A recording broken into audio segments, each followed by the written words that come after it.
House of the Dragon, like Game of Thrones before it, is a series filled with fascinating characters. These are the people who are all competing to either sit on the Iron Throne themselves or to control who does. For many of them, there is nothing more important than power, particularly since it often conveys safety in Westeros, even if it also ends up being very ephemeral. In some cases, these are people who would rule well and capably. Others, however, would be a disaster, whether they were the ones who were ruling or whether they were merely the powers behind the throne.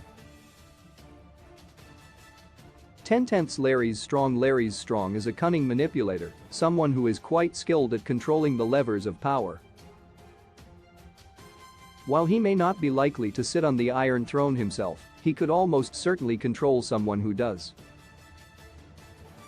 Regardless of how successful he is at the political game, however, it's unlikely that he would be a very good ruler. He seems to have no conscience or sense of larger purpose, and he certainly doesn't seem especially invested in the well-being of the realm, unlike, say, Varys of Game of Thrones, who did so. Thus, he would not be a particularly ethical or good ruler. 9/10 Sir Criston Cole has already shown himself to be a remarkable member of the Kingsguard. At the same time, he is also someone who is quite enslaved to his own emotions and sense of honor. For these reasons, he is not likely to provide a steady hand to whoever sits on the Iron Throne. As he shows with his conversations with Queen Alicent as well as with Rhaenyra's sons, the past haunts him. He might be able to wield influence on whoever it is that eventually sits on the Iron Throne, but it won't be a very positive one. 8/10 Aegon Targaryen. Even at a young age, Aegon Targaryen has already shown many of the worst traits of his family. He is spoiled and selfish, and, whatever his mother might desire, he clearly doesn't have much interest in the throne. What's more, he also shows more than a little bit of cruelty, as he shows in his relationship with his younger brother.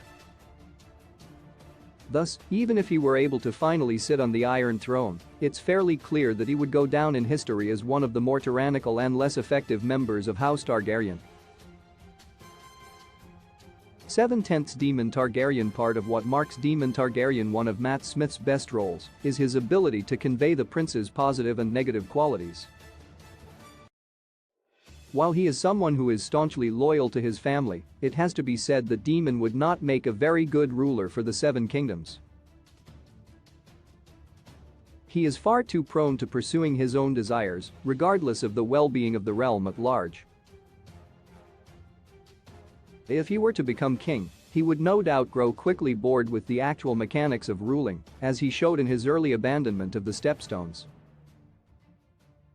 6/10 Laenor Velaryon has always been a very likable and trustworthy character. He is, for example, staunchly loyal to Rhaenyra, even though their marriage wasn't something that he wanted. Though he would only ever be able to rule through Rhaenyra or through their sons, he does have the makings of a particularly ethical ruler for Westeros. He is, when it comes down to it, a good man who cares about others. Given how many tyrannical, and sometimes downright evil, the kings of Westeros have been, they could do worse than Laenor. 5/10 Rhaenyra Targaryen. Rhaenyra has all of the best and worst traits of the Targaryens. She is proud and stubborn, but she is also strong and determined. She has a rigid sense of justice, and she is the type of person who would rule with a steady hand, again, something that Westeros is always in need of. However, it has to be said that her inability to let go of a grudge is something that would hamper her abilities as a ruler. Just as sinisterly, she also refuses to try to win people to her side by charm, preferring blunter and, ultimately, less effective methods. 4/10 Otto Hightower. During his time as Hand, Otto Hightower showed that, whatever his personal feelings, he did have at least a sense of obligation to the realm as a whole.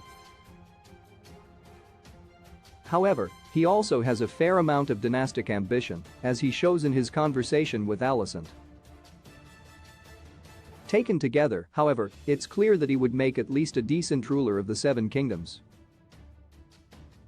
He would, it seems, be able to steer a course through the various competing powers, though his own ambitious nature and somewhat high-handed attitude would probably cause more than a few problems.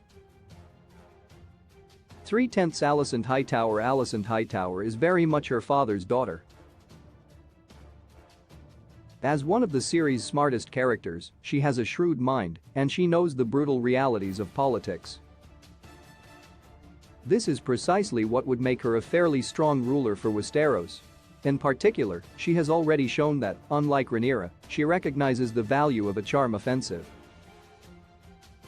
What's more, her relationships with Sir Criston Cole and Larys show that she is also capable of cultivating very important alliances and relationships, and this is a skill she could use as a ruler or, at the very least, an advisor to her son. 2/10 Corlys Valerian. Though he doesn't have a claim to the throne himself, Corlys nevertheless has enough influence as the grandfather of the heirs to see himself as someone who could very well rule in all but name.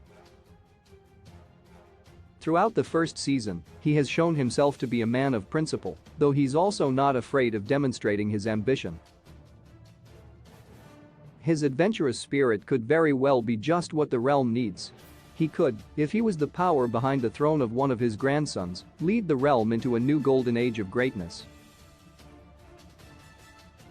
1/10 Rhaenys Targaryen. Eve Best has captured many of Rhaenys Targaryen's various mannerisms. In particular, she manages to convey her contempt for Westerosi politics and the casual misogyny so evident in the realm. For all of that, there's no question she would make a fine ruler in her own right. She has a clear-eyed approach to governance that is something that is often sorely lacking in this particular land. In particular, she would have the ability to see through the myths and lies that so many of the ruling elites of Westeros spin in order to make themselves look better. No one would be able to fool her